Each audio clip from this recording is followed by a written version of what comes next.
When was the last time you had the chance to talk to a gladiator? Not talking about the Roman Colosseum. I'm not talking about going back in time. I'm talking about a real life gladiator of today.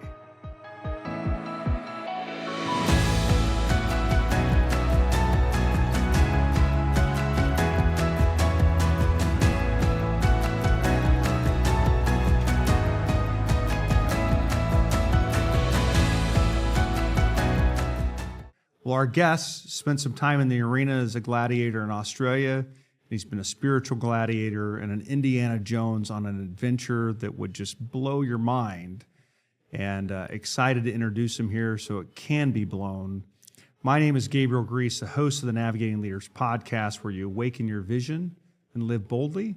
And today we have Geoff Barker with us, all the way from the UK and Australia. Both together, yes. Yeah. 22 years in one, 22 years in the other. Ah, perfect. And so just a gift to meet you, Geoff. Thank you for being here. Thank you for accepting. We had the honor of spending like half a day together the other day and talked nonstop. It was awesome. So we're going to have to be disciplined, a little judicious with our time. If we run long, we'll bring you back. I promise. The world gets to hear your story because it is amazing. Thank you. Thank you. Well, good. Yeah, good. So a former British Commando special operator. Yep. 4-2 Commando. Okay. British Royal Marines. And that was sort of the Falklands era. Yeah, just after the Falklands. Yep. Okay. And then you found your way to Australia. Yeah, I actually worked my passage, scrubbing decks on a ship to get to Australia. Your story just keeps getting better. So did you have everything you owned like in a knapsack or something? Yeah, pretty much. Everything I owned in the knapsack, and I just thought I'd go out and, I'd done the military thing, got my Green Beret, and I was like, well, what's next? Okay. And I thought I'd stop off in Australia because I have some Australian relatives, and then I'd go and make it in America. And when I stopped off in Australia... UK to you went Australia. East? UK to Australia. I know, but did you go east? Because otherwise you'd have to come through America to get there. Yeah, no, I went. Okay. Went the long way. That's the navigator in me, Right. I got a globe in my head. Yeah, and then landed in Australia and ended up getting married within like 6 months. So Okay. That sort of hooked me into Australia for a significant amount of time. Well, Australian ladies can do that. Oh, indeed. So that was your first wife where you had your two boys. First wife, had twin sons, and the love of my life. And that's where I started becoming entrepreneurial and put some of the training I'd done, because I'd been a semi-competitive bodybuilder in England and competed in city championships and so forth. And so I had a big background in fitness and a big background in the military. And it was at a time when Australia didn't have any personal trainers. It was a new thing. And I heard about this guy in America who's a personal trainer. I'm like, oh, I can do that. So I started Australia's first personal training company, and because we were the only ones, all the celebrities that came to Australia, we'd train them. So it was like New Kids on the Block and all these old 80s bands. Oh, that's amazing. So I'm sure the circle of friends you ran with was pretty distinct and interesting. Yeah, it was an introduction to the media world, and I got to know producers and directors, and then I'd end up training them, and so it sort of gave me a taste for the high life, and I get invited to the red carpet parties, and I'm like, oh, I fancy a bit of this. This is kind of cool. So, maybe this will fill the emptiness of having a father and that I didn't get on with, and it was a constant struggle for any young man to fill that void, and I figured this might do it. Okay, so I can relate, and I've seen some of that world. Thank goodness I was still in the service, so that protected me a little bit.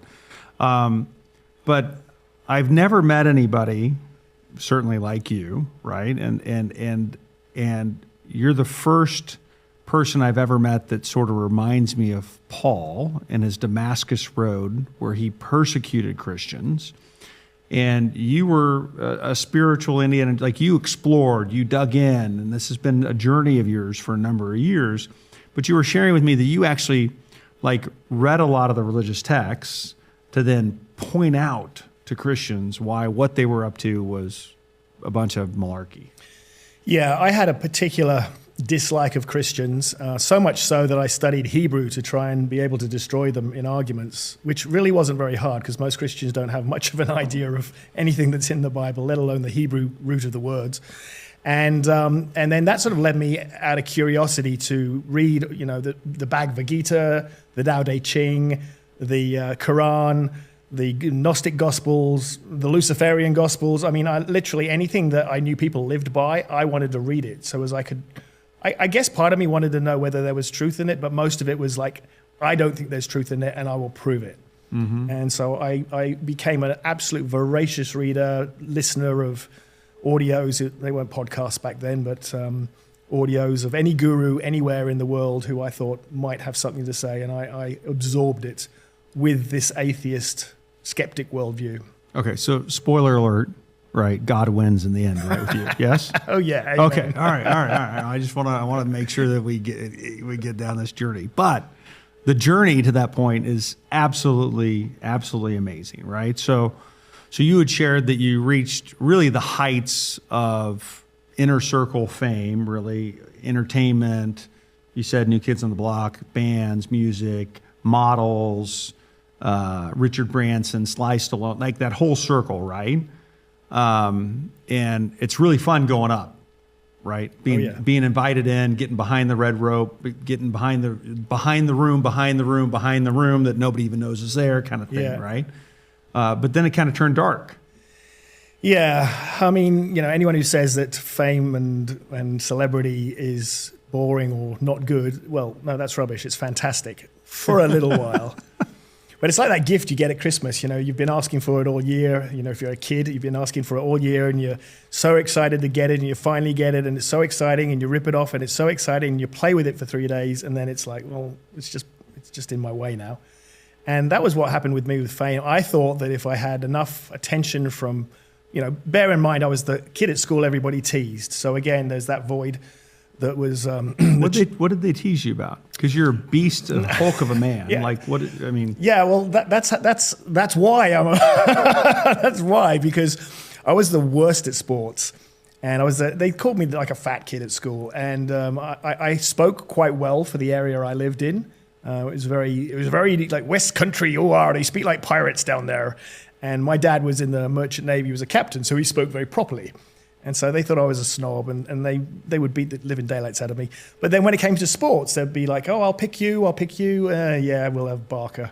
And so this all played on my insecurities. And so I was like, well, I'm going to show you. And so that's why I started bodybuilding. That's why I joined the military, and that's why I sought after fame in every single way I could possibly get it. So a massive hole, a gap in your life, and a chip on your shoulder. Yeah, I even have a bit of a saying that is, if you see a super successful person, you're looking at someone with a huge chip on their shoulder. Because it takes that kind of chip to be determined enough to suffer through the pain of getting yourself into whatever successful position you're in.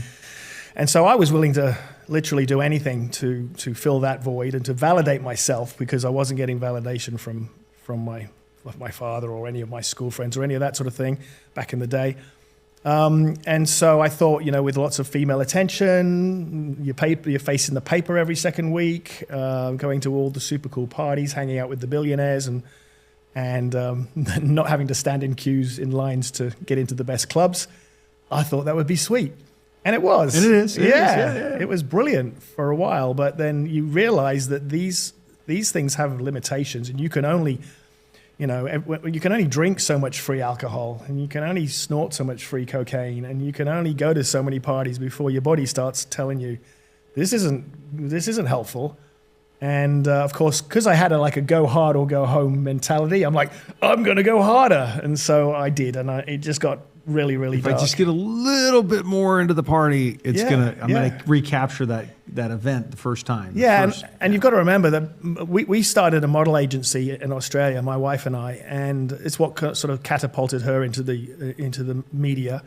And because of that, we that quadrupled our ability to go to all these amazing parties, and it sort of added insult to injury when it came to my ability to ruin myself.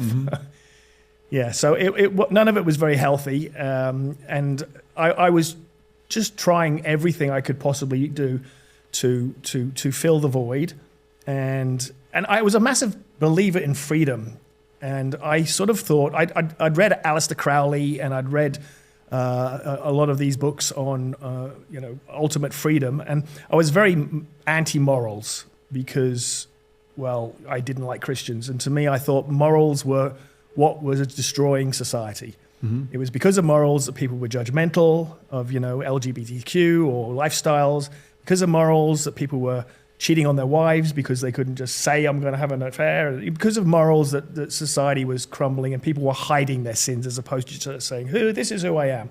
So I thought, accept me for who I am. Accept me for who I am. Exactly. And so that's what I thought. If I am true to myself, to thine own self be true. I have it tattooed on me. And if I'm true to myself, then A, I'm doing what I believe is totally right. And B, people will see my example and be able to free themselves from the shackles of morality and religion. So, is this kind of warped Aleister Crowley attitude to life? Yeah. Okay. So you go through this, you hit the apex of, all the inside stuff, and then you realize that this is a dead end. Yeah, but it's a dead end that you can't get out of because now you're in it and your addictions have kicked in and your hangovers are so bad. We were networking every single night because that's what our job required. We had to, meet the producers and meet the talent and meet the agents and the magazine editors so as that we could further the businesses that we were involved in and further our careers. And so that required to turn up to everything we could possibly get to that was of any note. And of course, when you get home at 4 a.m, because you think you're networking at 2 a.m. when you're snorting copious amounts of cocaine with some director, and you're like, yeah, we're best buds now, But then you wake up the next day and you got to do it all again. So you can't possibly do it all again without some kind of a pick-me-up. And so by default, you do it all again. And it becomes this vicious circle that you just can't get out of. So how did you get out? Well, I didn't for a very long time. I just got deeper into self-abuse, and the business suffered, and everything suffered, and it got really dark. My wife was smart. She sort of pulled the ripcord on the partying early. She's always been the smart one in the relationship. Mine too. Yeah, me not so much. I was just going hard as ever, and I was also really troubled because I'd spent so much time filling my brain with all this information about the world. I wanted to understand the truth of the world. I had 2 young sons who were beginning to ask questions, and if I didn't have the answers as their father, well, who the heck is going to tell them? I didn't want to leave it to chance that some stranger tells my kids how the rules to life. So I kind of felt it my duty. And so because of that, I got into science massively. I would read, I would subscribe to all the major science magazines. I'd read all the scientific books, biographies of all the top scientists. And it got to the point where my brain was so full of information about different ways to live that I almost committed suicide because I just realized I was getting nowhere. Plus the drugs, plus the alcohol. And it was a deadly path. And so one day I was, I was actually flicking through my bookshelf, and I used to randomly pull out a book sometimes, like you do tarot cards. Pull out a book, flick to a page, read it, and make some sort of meaning out of it. And I accidentally pulled out the Bible and accidentally opened to Ecclesiastes, which I'd never read. And I'm like, holy cow, this guy's lived 10 times the life I've lived, and he's saying the same thing. It's nothing but the wind. It's all meaningless. And it blew my mind that the Bible reflected back to me exactly what I was feeling.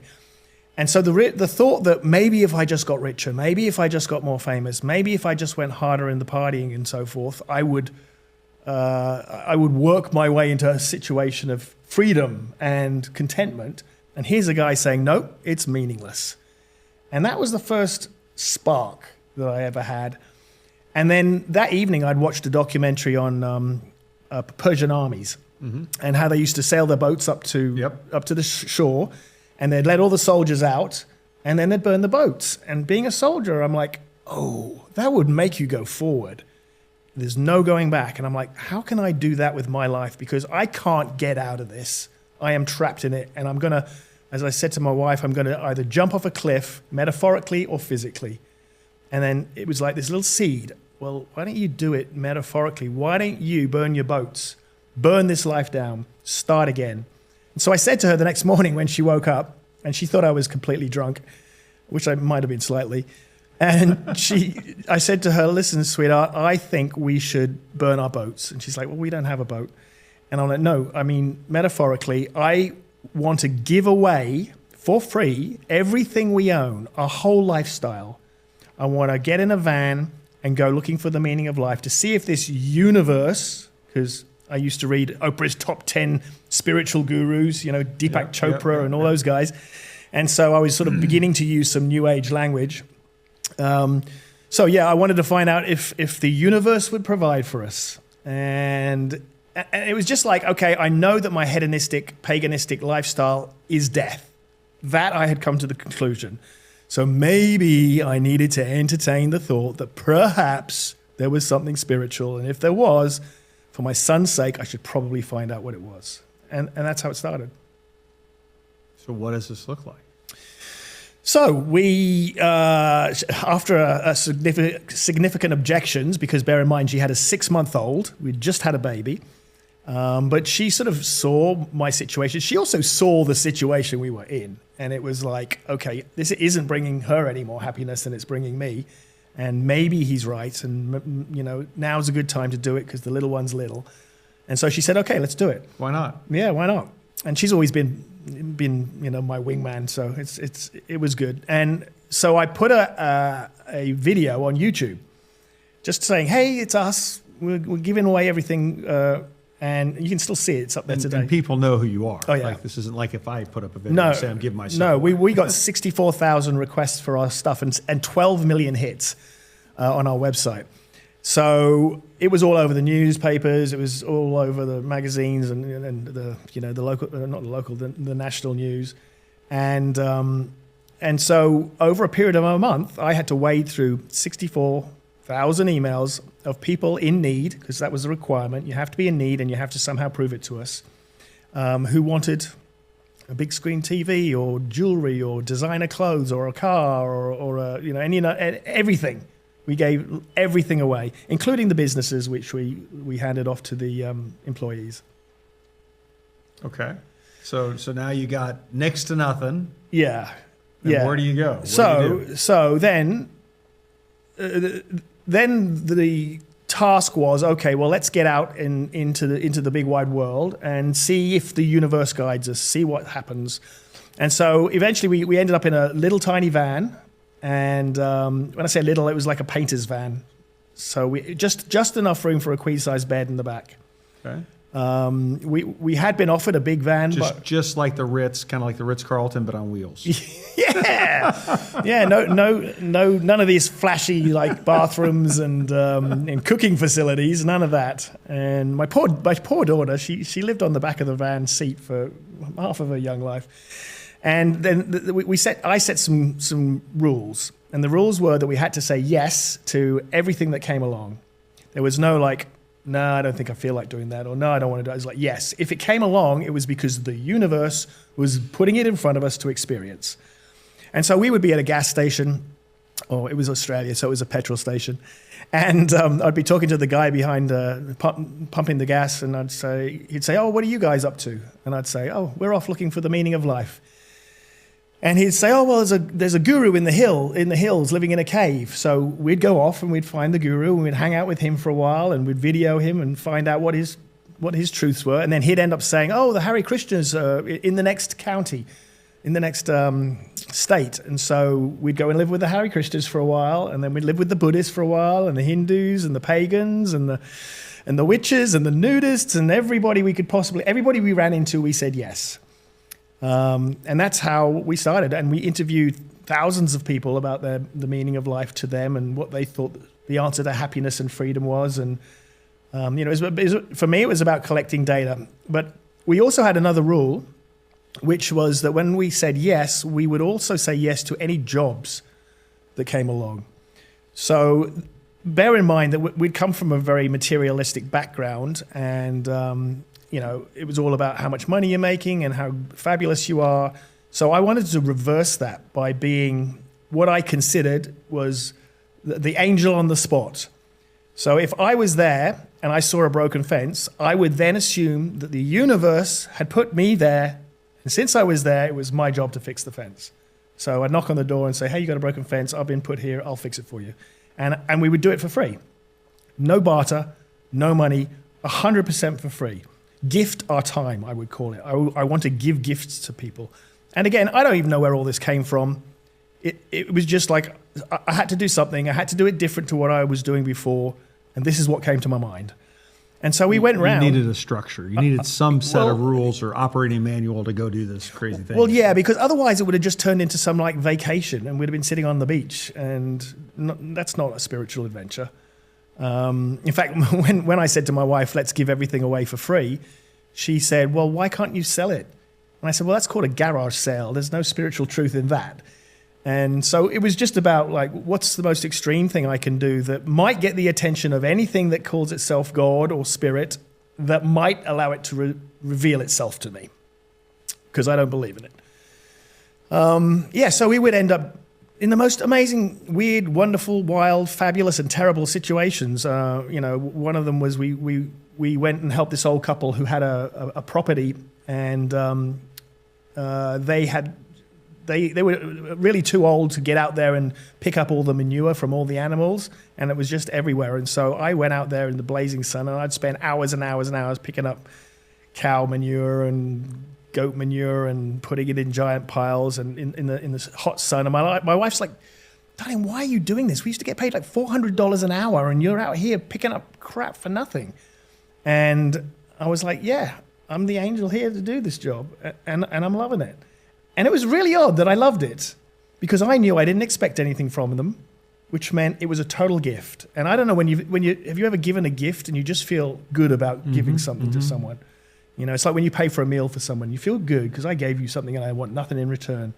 And this was it was the beginning of changing my heart. And we did that all the way around. Started in Australia, went all the way around Australia, and then through a series of miracles, ended up over the next 6-7 years going to 33 countries. Wow. So the journey took you about 7 years in the van, roughly, right? And as you shared the story with me the other day, you kind of get towards the end of that and you're still not quite sure there's a God. And my experience of you, we've talked about this, is you're kind of an extreme dude. You go all the way. You make sure that if there's anything you can do, you're going to do it, and it's done, right? There's no doubt in your mind. Right. So there was a moment in time where you're like, I need to get more extreme. I need to give more away. I need to get further out into this ledge of journeying, and you kind of bumped into something that I thought was really interesting.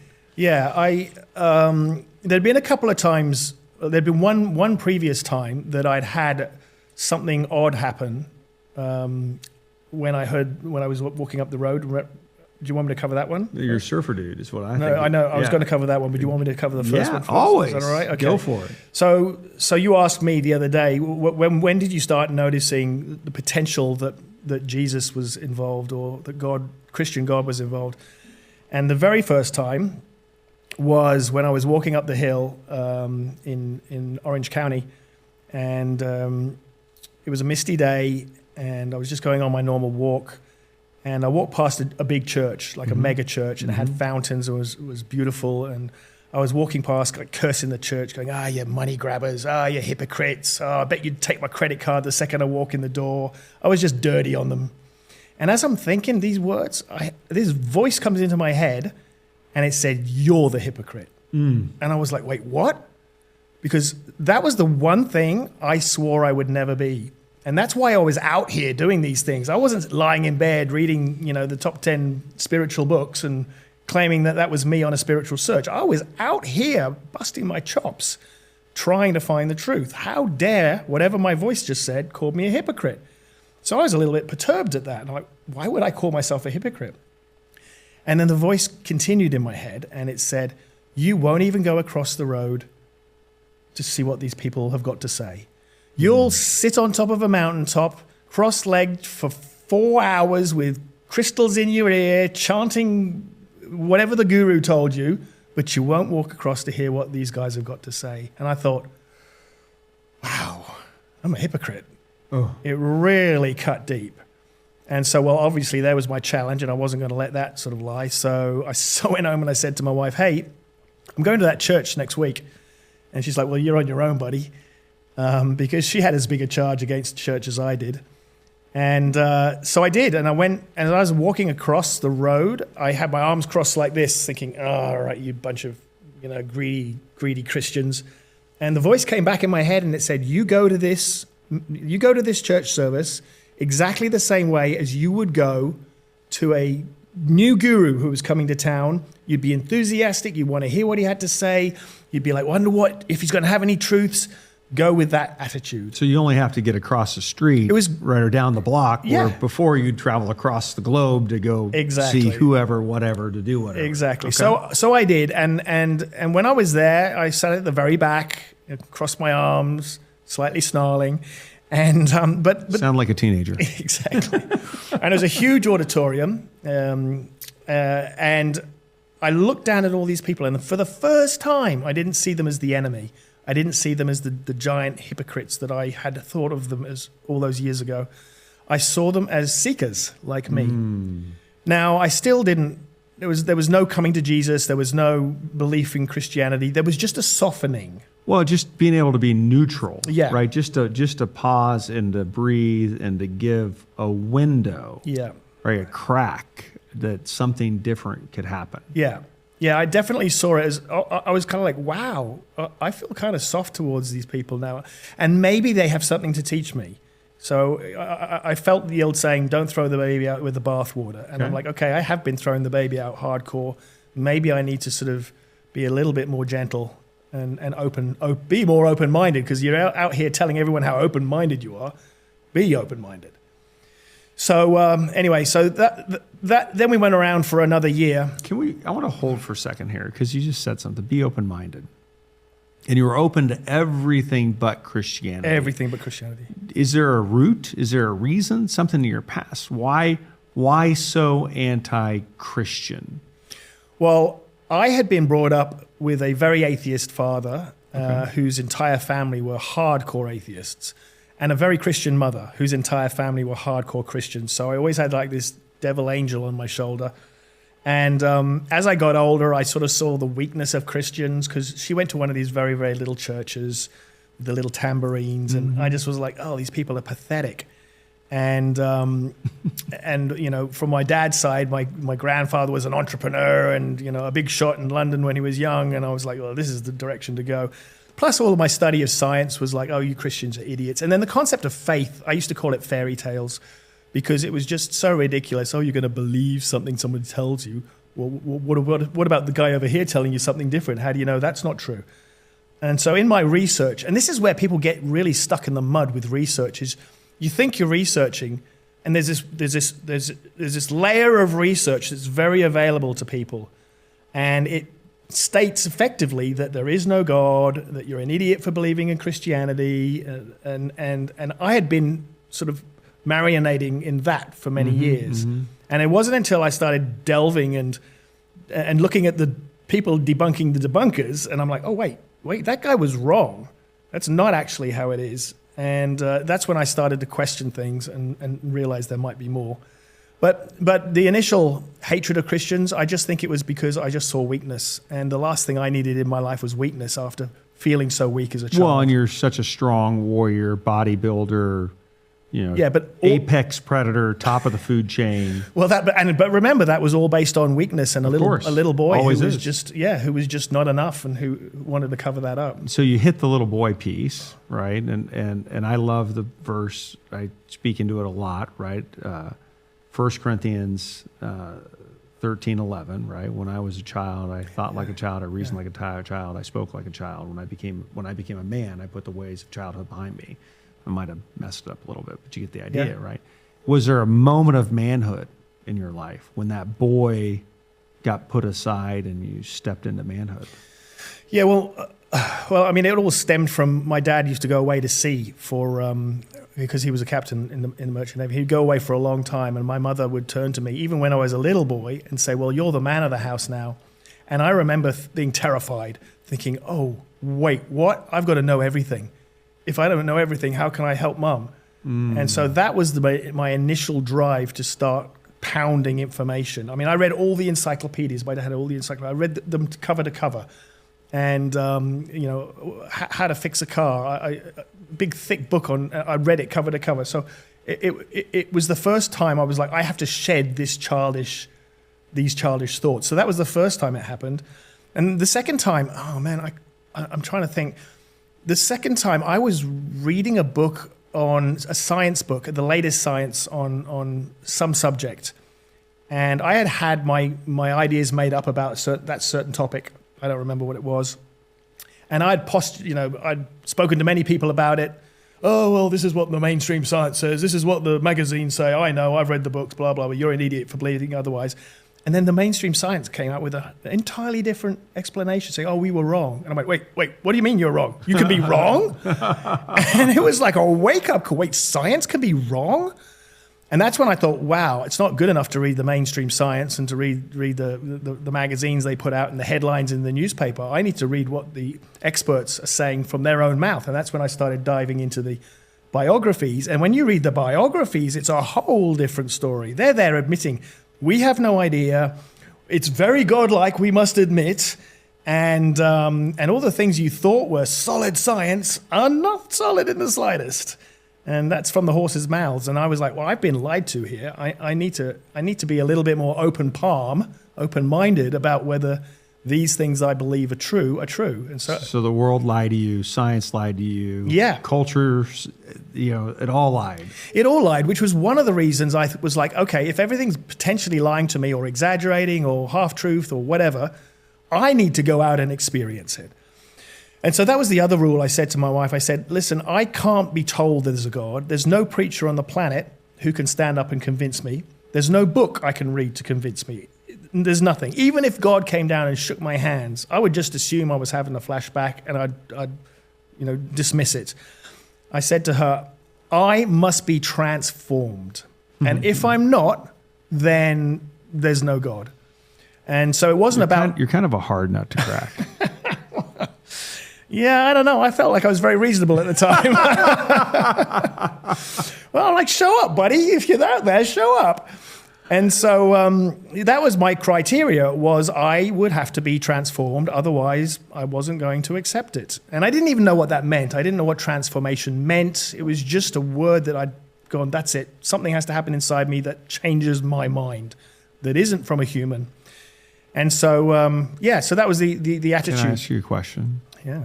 So you've read everything, you've studied everything, you've studied the deeper of the deeper of the deeper of the bios of the people that know everything, right? And you just said, I need God to change my mind. Right, because it was the mind that was, that's an interesting point. So it was all in the mind. Yeah, I thought I could read myself to truth. Actually, I'm glad you brought that up. This is something that's been on my mind recently, on my heart recently.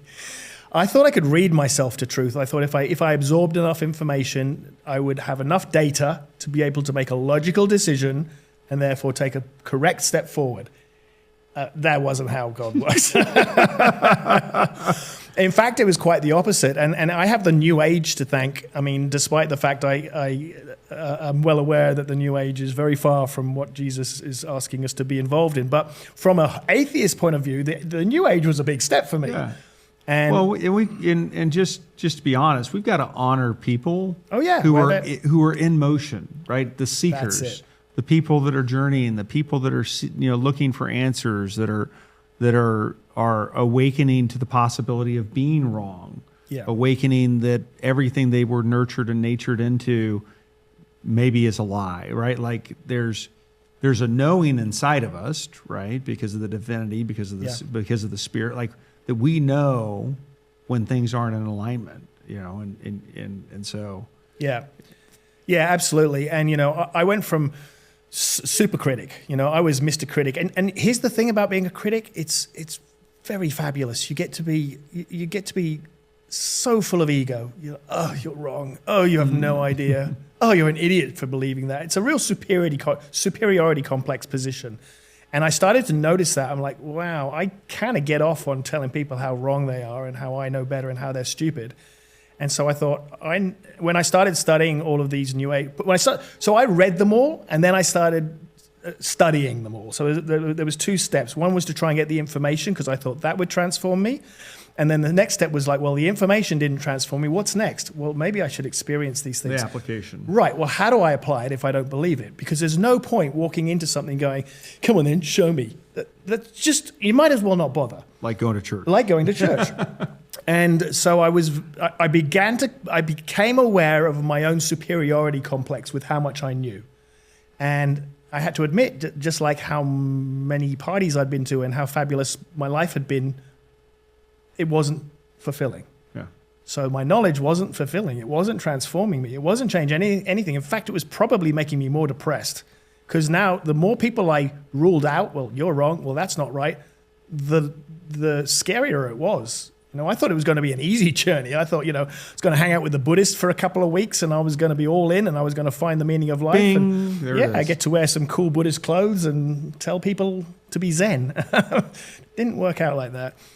So it wasn't a mind thing. It wasn't a mind thing. And I started to realize that I had to, well, one of the good Buddhist terms that I did take on board was like, be open-palmed. Mm-hmm.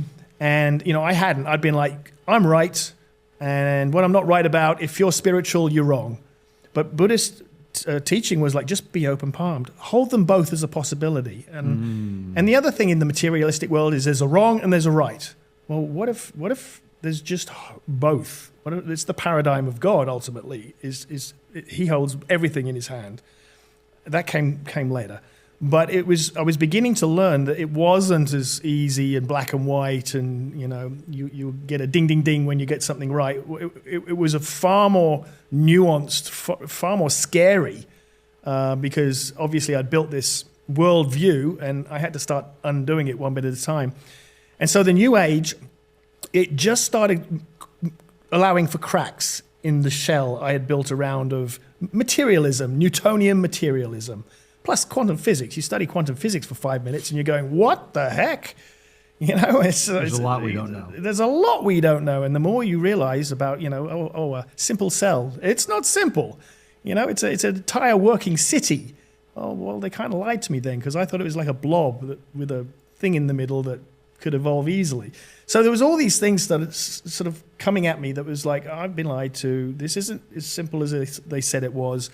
And it just started cracking me a little bit. Enough, I think, for the Holy Spirit to be able to blow a few. So I think it's interesting that God taps you on the shoulder on a street in California and calls you a hypocrite.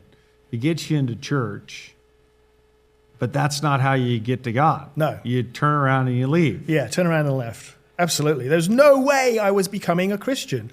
I just felt like it was the universe saying, just love everybody. You would have completely surrendered everything and been like, all right, make me weak, make me a doormat, take it, whatever it is, back to the tambourines. Right. That wasn't ever going to happen. Not in a million years. And so where'd you go? So back to your earlier question. So we went around for another year, and it was just getting more and more desperate. Because you realize you're really slow at learning. Oh, man, I'm a bonehead.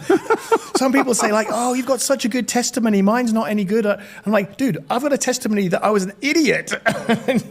I like the testimonies where you found Jesus at 5 and then you just married the love of your life and you stayed there. Yeah, he had to knock me on the head a couple of times. And this is one of the big ones. So I was getting super depressed again, because now you got to remember, the more things that you know aren't true, the scarier it is. When you're sitting at home and you've read a book and you're like, oh, I bet that's the truth. Well, you've got nothing to contradict it. But when you've never put yourself out there or taken the risk or put your wife and kid in a van, right, and said, honey, follow me. Yeah. Let me lead you to the answer. And you're coming to the conclusion that there maybe isn't an answer. Exactly. And it was getting scary. And we'd been around the world. We'd been in Africa digging latrines and living in mud huts. And we'd been in Asia, and we'd been around Europe, and we'd done all of these, meditating in monasteries. So Bessie's a saint for following you through all absolute this. saint. Okay. Yeah, that's true that. You know, I was sitting on the top of Mayan temples, meditating to the gods, and I mean, the whole 9 yards. And so because I'd done all of this and nothing had transformed me, I'd had some great moments of, oneness with the universe that lasted for an hour or so. And that kind of, it kind of would cover the void I felt inside, but they didn't fix anything. And so I said to my wife, we were driving along a very long road. We'd been driving for hours. It was like desolate scenery. And I said, what country are you in? We were in America now. So Okay. we'd done all the things. America was the last one we came to. So we're driving along, and I said to her, I was crying. Everyone was asleep.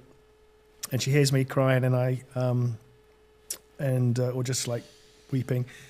And she's like, oh, what's going on? And I said, I've got to take this further. I don't think I've given enough away. And she's like, what are you talking about? We have a van with a suitcase of clothes. What else do you want to give away? And I said, I've got to become a renunciate. I've got to give away all comfort.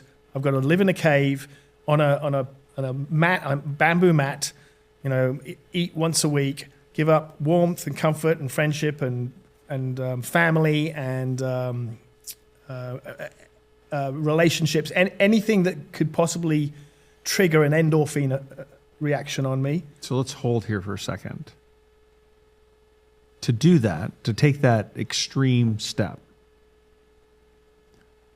what made you think that there was something on the other side of it? Yeah. Okay. So, well, first of all, I'd studied all the gurus, Indian gurus and guys in the Himalayas who do all of that stuff. So I was very well aware of the process, and I felt like I had layers of stuff on me, layers of comfort, layers of the old, layers of me, my personality and I was just like, I want to strip it off. I want to know who I am underneath this. Who am I at my core? So again, no stone unturned. No stone unturned. But it was desperation as well. This wasn't some heroic journey where I'm going to slay the giant. This was like, I am desperate. I need to find this out. It feels like a die to self moment. It was exactly that. That's what I was looking to do. Die to self. Yeah. And I thought, if I can get to my core, and because in the New Age it says you are God at your core or whatever, and I'm like, if I can get to my core, maybe I can hear God, and maybe then I can come back out of that and be on a path. So I said, I want to strip away everything, and she's really upset. And I said, you can go and live with a friend, but I've got to do this. And so that evening, we parked the van. And in the middle of nowhere. Yeah, it was. Yeah, and we go to sleep, and she's really upset. I could feel the D word, divorce word, running around her brain because I'd put her through so much. This is 7 years into it. Now I want to go harder, and that morning I wake up and I'm doing a security check around the van, and a guy walks by, tall, lean guy, blonde moustache. Looks like an old surfer dude.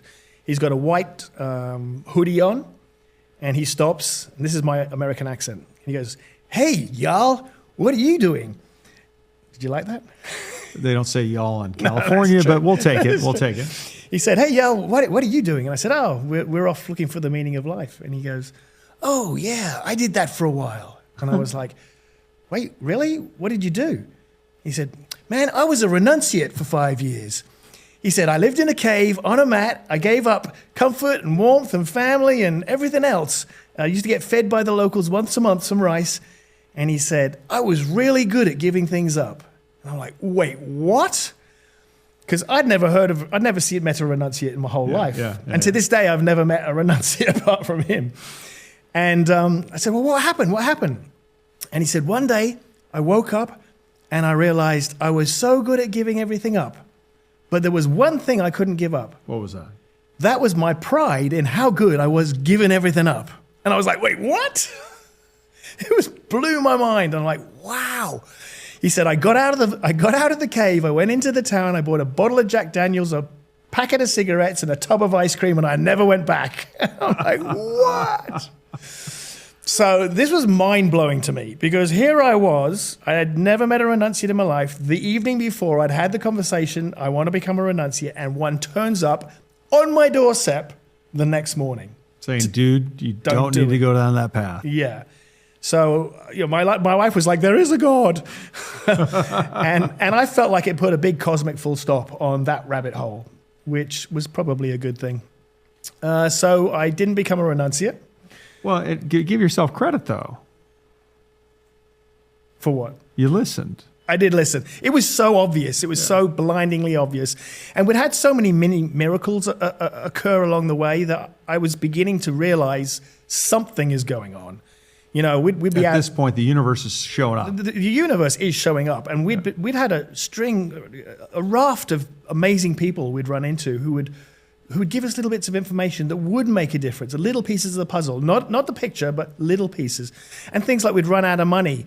And my little daughter would go into a playground and go on the swings for half an hour and walk out with $50 in her hand. And I'm like, wait, how did that happen? And all these other... Well, you had a gas food thing too, right? In the middle of nowhere? So we were really in the middle of nowhere, and it was a long way to civilization, and we finally found a gas station, and we only had enough for fuel or food, and we hadn't eaten for like a day, got a little one, and I said to my wife, we've got $30, we can eat, or we can get enough fuel to get us to the next city, which we'll be able to go dumpster diving or find food that way. And so she walked into the gas station and she said, oh, can you put $30 on number 5? And the attendant said, well, there's already $30 on number 5. And we're like, wait, what? So we were able to fill up with gas and get food.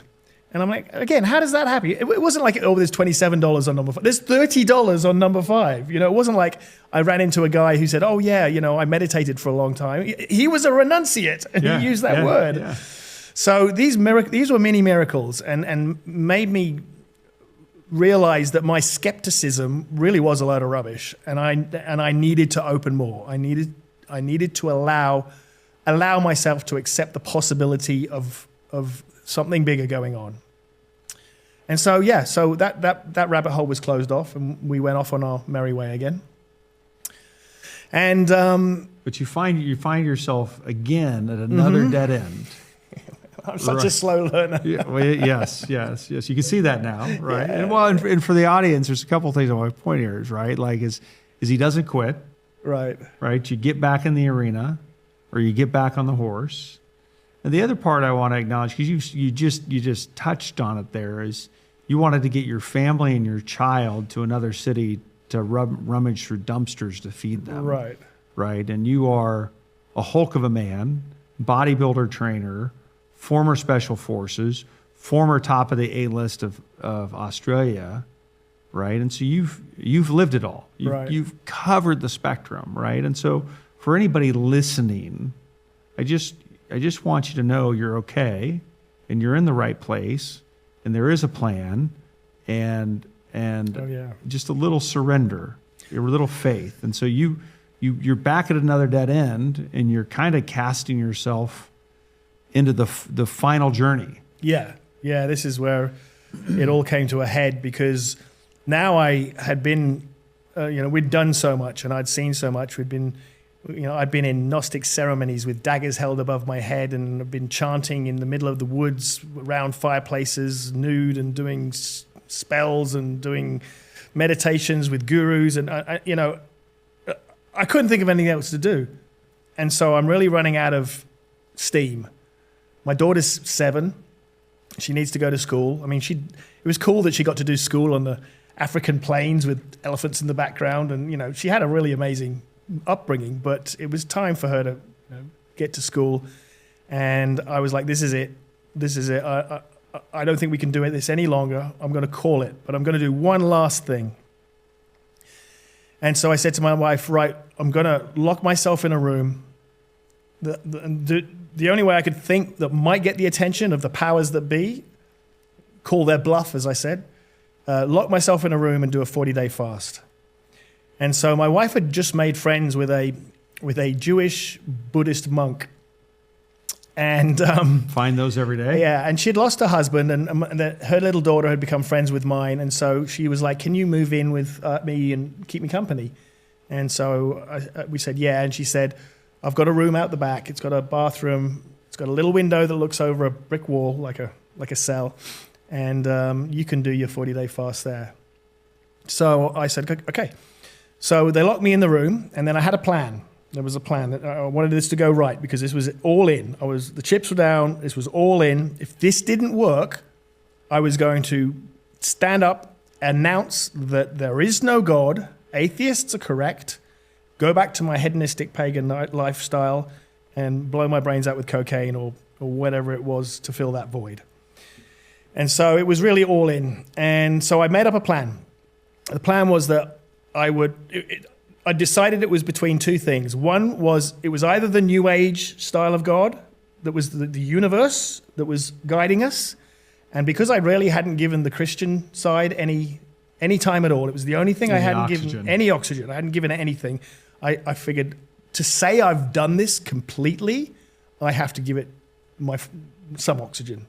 So I would get up in the morning at 6 a.m. in my little room. I'd do an hour New Age guru meditation, chanting or whatever, transcendental, whatever. And then I would do an hour prayer, Christian prayer, based on what I knew from my childhood. Do an hour meditation, an hour prayer, hour meditation, hour prayer. Did you have a Bible with you? No, there? Okay. Not at the time. And so I didn't have anything. I had no music. I had no electronics. I had no food. I had no entertainment. I had no nothing. It was a bed, a bathroom, and that was it. So I did this, the plan, do this 8 hours a day for 40 days. If I didn't get the attention of the powers that be, there is no powers that be. And so I start doing this. I love that you still think you're in control. Yeah, that's true. I never thought of that. Wow. And I love that you let me laugh and joke and poke. No, that's a good observation. I never even contemplated that. Yeah. Anyway, so I start doing it, and it's mind-numbing, as you can imagine. But, I was going to do it properly. And it's really hard, that much meditation with your eyes closed. The food was okay. It wasn't so bad after the first 3 or 4 days. Now, I also want to clarify, because I've had a few people ask about this. So, yeah, I used to take an awful lot of drugs and alcohol back in the day. I mean, that was what partying was all about. But one of the miracles that happened to me was as soon as I started on this journey, my desire for drugs and alcohol not alcohol, but my desire for drugs completely stopped. Desire for parties completely stopped, literally overnight. So I hadn't taken any drugs for 7 years. And I want to clarify that, because what I say next, some people say, oh, maybe it was the drugs. But it's a gift not to be seduced or try to be pulled back into all this by some. Yeah, I can't imagine what it would have been like if I'd been constantly on the road thinking, oh, I wish I could go to a strip joint, or I wish I could go to a party and take a line. I just didn't want to. At that point, I was just too determined to find out what the truth was. So I'm doing this for 7 days, and it's mind-numbing, but I'm determined, and I'm getting angry. 7 of 40. Sorry? 7 of 40 days, yeah. okay. And I'm getting angry. I'm getting really angry because it's really hard. And I'm kneeling on the bed, and I start screaming at the wall, and I'm like cursing God. I'm like, you piece of crap, yeah, F, using all the words you can imagine. You said knock and not answer. I've been bashing the door down, and I've got nothing. And as I'm screaming and yelling and cursing, all of a sudden, my entire body exploded in love. From the tip of my head to the tip of my toes, it was like every single cell exploded in this love that I cannot explain. And it was so intense that I couldn't breathe. I started crying so hard that I thought my guts were going to come out of my mouth, and I was just sobbing and sobbing, and it felt like this giant. It felt like this warmth, like arms around me, and I was inconsolable, and all this shame and guilt was wrecked. I was wrecked in every way, and I felt this. I felt this in my head, it's just saying, just rest in me, and I was absolutely shattered by what was happening. I couldn't breathe, and in all of this, I had a lot of opinions. You get to a certain age and you've got a worldview, and it's this and this and this and this, and most of it was as anti-Christian as I could probably come up with. And it felt like my brain was picked up, washed, turned around, and put back in my body. And I went through a list of the things I believed 5 minutes ago, and I was like, well, that's dumb. Well, that's a stupid idea. Why would I believe that? It was as if my mind had been transformed in 5 seconds with no arguments, no books, no rationality. And this comes back to what we were saying. It's not in the brain. No. And I suddenly had an entirely different worldview. And this void that had been inside, I mean, man, when I talk about this love, anybody who's experienced the love of Jesus knows that feeling of absolute, breathtaking peace. And I felt him as a father, and I hadn't had a good relationship with my father, but it felt like he was saying, I'm your source, I'm your father. I lent this guy to you. He was just here for your earthly experience, but I am your father. And I was just, and the void inside of me, I could see in my mind's eye, it had all these little fissures, like little cracks. And I'd been a big self-help proponent. And I remember thinking in that moment, man, I had no idea I had so many cracks in my soul. Broken everywhere. Broken everywhere. How could I self-help that? I couldn't even begin to self-help that many cracks. And as I'm thinking this, the cracks just merge. They like melt together, seamless, like they don't even exist. And then that giant void inside me, it just closed and closed all the way to the top until it was markless. There was no marks. It was like this giant rock that just came together with no cracks, no nothing. And I was like, and I'm like, is that a miracle? Have I just experienced a miracle? And the first thing I thought was, oh man, does this mean I'm a Christian? You're made anew. Oh man, yeah. I was like, of all the things, I'd rather face the Taliban, but is this one I'm a Christian? You've been looking for this forever, and you finally get it. Then you're like, ah! Yeah. What does this mean? And I kind of felt in my mind this like kind of cosmic laugh, like God is funny. Yeah, he is a funny dude. Yeah, absolutely. And this sort of like feeling like I am so much bigger than what you think that word means. Yeah. And then I just felt this just rest in me, And I had struggled for so long. I had struggled so hard for so long. And here was something that just had taken away all of my pain and suffering. And it wasn't saying work for it. It wasn't saying meditate for it. It wasn't saying read the Bible for it. It was just saying just rest in me. Just lay down. And it absolutely slayed me, as it still does today. And so I did. And obviously in my brain, I'm thinking, after the process had happened, there's other things that happened, but that's the main part of it. And I remember thinking, man, maybe it's a fluke. Maybe it'll go away in a couple of days. So I said I was going to do 40 days, so I'm going to do 40 days. And so I stuck at it, and I just allowed whatever had happened to either exist or disappear. And of course, it didn't disappear, and it got deeper and deeper. And so some way through the 40 days, I sent a message to my wife and said, can you bring me a Tao Te Ching, which was the Taoist Bible, which I used to love. To me, it was like the wisdom of the world. And can you bring me a Bible, which I used to hate? And so she brought me these things, and I started reading the Tao Te Ching, and I just felt like, man, this is like reading the back of a packet of cereal. This is meaningless. Like wisdom for wisdom's sake kind of thing. It was empty. And I started reading the Bible, and it felt like it was 2-dimensional, 3-dimensional, 5-dimensional, 10-dimensional. I was seeing things I'd never seen before. I was feeling things as I read them, and it was like, whoa. And so this really made me realize, when they say, when people say, oh, make sure you bury yourself in the Word. And I used to think, well, what a stupid thing to say. I'm like, no, bury yourself in the Word. That's a worthwhile thing to do. So when I came out, my wife's like, well, what's the answer? And I said, I'm a Christian now. We're Christian. And she's like, buddy, you're on your own. I'm not being a Christian. Because she had a really bad experience, a lot of church hurt. And she's like, you can do what you like, but I'm not following that. You could be anything. I'll be anything else. I'll be a Hare Krishna, shave my head and put a little bow and wear orange. Not a Christian. But the funny thing was that she'd been living with this Jewish Buddhist monk, and someone had given them a CD of worship music, and they'd found that when they put it on them in the morning to do the washing up, they found it somewhat comforting. And when I came out, because I'm quite handy on the computer, my wife said, "Hey, do you mind getting that worship tape and cutting out all the references to Jesus so we can listen to it more?" I'm like, no. First of all, that's a dumb idea. And secondly, can you imagine all the bleeps all the way through? It would be very weird.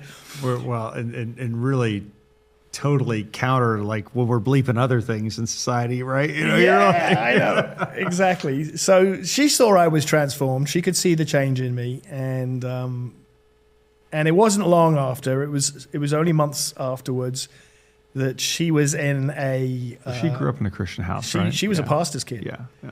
Yeah, she was in a Dave Ramsey webinar learning about finances.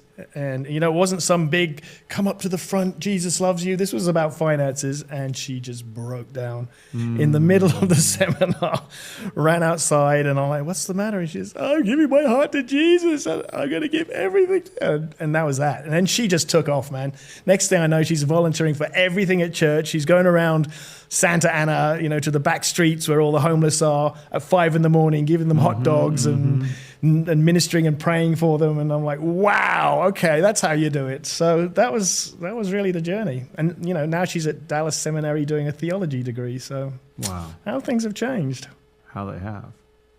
So thank you. Pleasure. Right. Thank you, Geoff. This was amazing. Your story's amazing. There's so much more to it. We'll have to come back and do more, right? But something that came up for you that I want to share with any listeners is the Tao Te Ching, right? I've read it too. I've really liked it, right? When you read it, and to the point that one of my first books I tried working on was the Tao of Proverbs. Ooh. And it's really very similar stuff. And so those that are on a journey or maybe more in the spiritual arena, my invitation would be is get a Bible and open up Proverbs. Oh, yeah. And just read Proverbs, right? It's a book of wisdom. Yeah. And timeless, just amazing information for folks. And, you know, it could be that one step, right, that somebody needs to take that is, you know, it could take a lot of courage to even to do that. Yeah, and you've got to step forward. And, you know, if there's one thing I want to leave people with is, look, don't look at my journey and go, oh, I've got to go on some crazy journey. No. That was just me being an idiot. God clearly showed me. I mean, he was there from minute one. He was screaming at you. From minute one, yeah, right beside me all the time, all the way along. When I was a hardcore atheist, he was right there. I had built so many layers of skepticism and worldliness and pride. And I needed to let go and allow God to get closer. And each time I let go of one more, he got closer. Let go, and God got closer. And so, you know, wherever you are, whatever your situation, you know, the prodigal son his father loved him and was there for him all the way through it. He just needs to let go of his pride and come home. Yeah. And let go of your pride and come home. That's what I say. Yeah. Yeah. Come home. Come home. Yeah, Leave the arena. Put down the mace and the shield and the net and the trident. Yeah. Step out of the gladiator arena and rest in me. and rest and rest and come to the table and eat and drink and feel. Yes. Awesome. Yeah, awesome. Best decision I ever made. Okay. Well, we're gonna have you back. I want to talk to you about what you're up to today, what brought you to Dallas. You know, all the good work you're doing in the community. But I think to honor your journey, to honor everything you've gone through to get here today, I think we've covered it. So absolutely. So I appreciate you, Geoff. Thank you so man. much. It's been great. Well, can we say wow? Like absolutely wow. What a journey, what an experience. Amazing vulnerability, honesty, authenticity, courage, maybe a dash of stubbornness along the way. But just want to say thank you to Geoff Barker for joining us here today to share of his adventure and his journey and his transformation. And to everybody, that's available to all of us, right? And our journeys are different. They're always going to be different because we're as unique as a snowflake. Take that for what you will. But Be kind, be generous, be patient, be in motion. Get in the game, right? Get off your sofa, put down the remote, put down the controller, whatever it is, and get into your life, get into the world, get into the game, and open your mind and your heart. If you're a believer, awesome. Open your mind and your heart. If you're not, awesome. Open your mind and your heart, right? Like, our Father loves us and wants to bestow upon us everything. We just have to get out of our own way.